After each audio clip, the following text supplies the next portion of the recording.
What is up, guys? Tonight we are going to be setting up my new hydraulic high lift transmission jack from Harbor Freight. It is part 33615.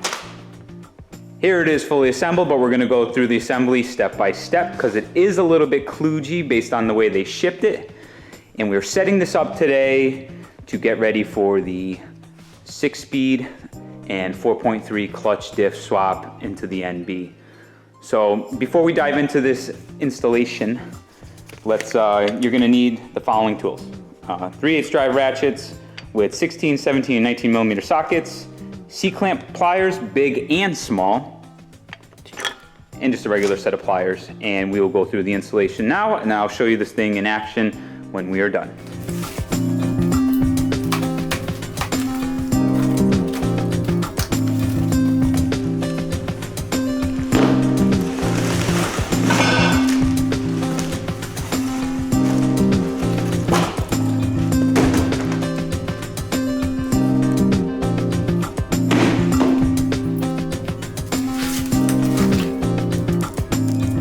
So as you can see, as I cut the top of the box open, everything just kind of shit its way out of the bottom. So I thought that was pretty interesting.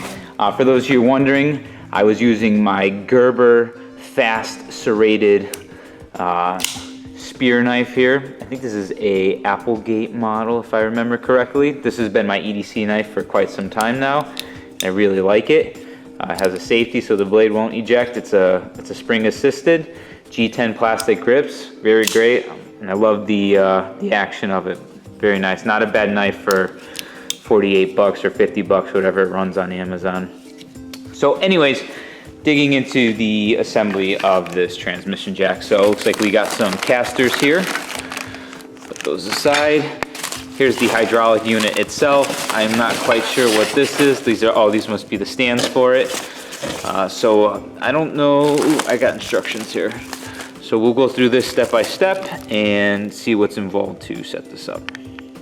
Okay, so the first step is going to be to attach the legs to the bottom of the pump assembly using 16 millimeter socket with the supplied hardware.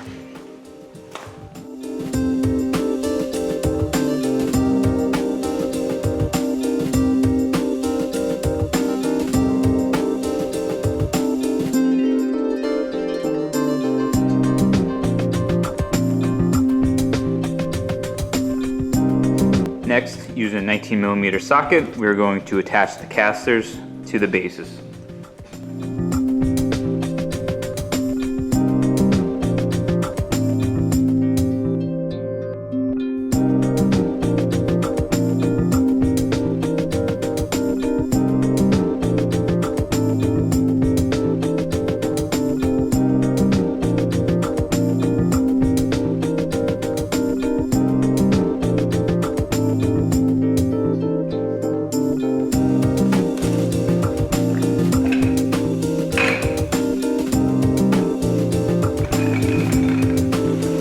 Okay, so for this next part, this is kind of beat, but we have to install this guy for this base into the adjustment pad there, and you're gonna need C-clamp tools to get the C-rings off of all these rods to put that through.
so as you saw, that last bit there took a little bit of effort.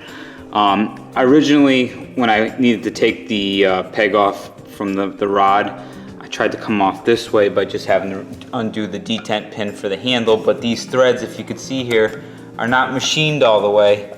So when I got to the top, I couldn't keep backing them off. So I did this side. I didn't want to do this side initially because it had the castle nut and the bearings down here, but I guess it's a good thing that I did, because I noticed that the washers were in the wrong order here. It was 2 washers, then the bearing assembly pushed up against the rod. So it was good that I did it that way, took the castle nut off. And I backed this off because going a little bit snug, I had a lot of resistance when I was trying to make adjustments, so I backed it off 1 notch, and now I can make adjustments rather easily. So my pins are all locked back in here and here to support the base.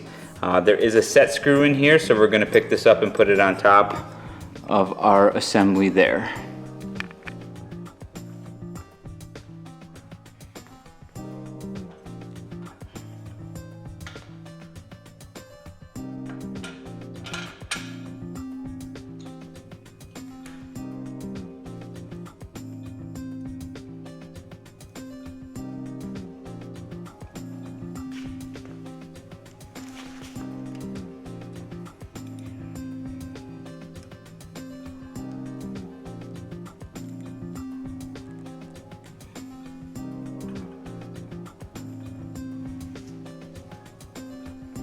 Okay, so the next step is to attach the side rails here.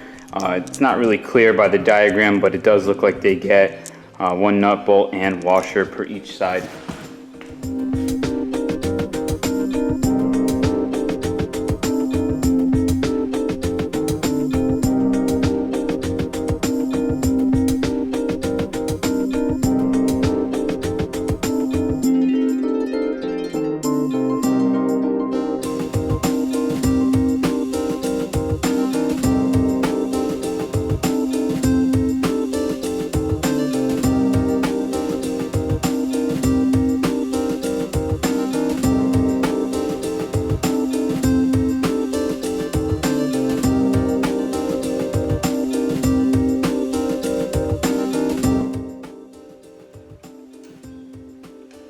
All right, so now that this thing is all together now, let's kind of review it a little bit. I left all these bolts hands tight because I don't know where I'm going to adjust these once I put the transmission up on here. The casters seem to roll pretty smoothly without too much resistance, although they are nylon wheels, so I don't know how rugged they're going to be for the long term. Put our chain over as if we had a transmission on here. Oh, that doesn't really work out too well now, does it? Let's do this. There we go. So operation should be fairly simple. One thing to note is that this is about, you can see this, but it's above my waist. So it's actually really not that low in its full droop configuration. Let's give you a height comparison right there. So this really is for use with a lift. Tilt operation with this guy, jack it up by foot.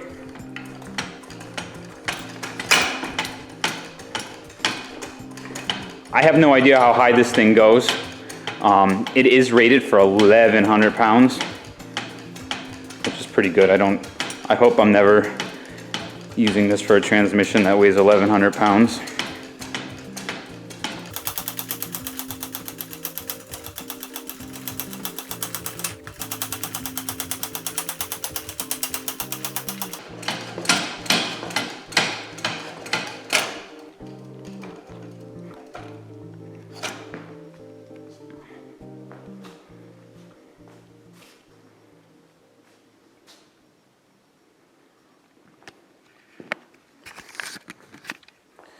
So here it is in its full height.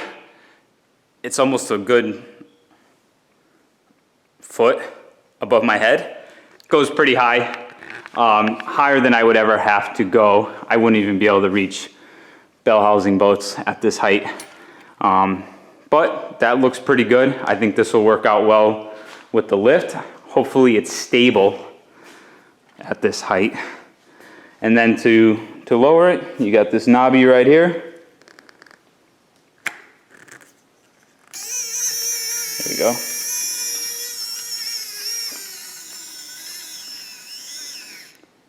Hey. Oh, I need to put a little bit of weight on it here. Hard to do this with one-hand operation. And that's it. So, this is the Harbor Freight transmission jack. We'll see how it goes in the long run. Miata transmissions really aren't that heavy, so I may end up just hoofing this thing up there on my shoulders.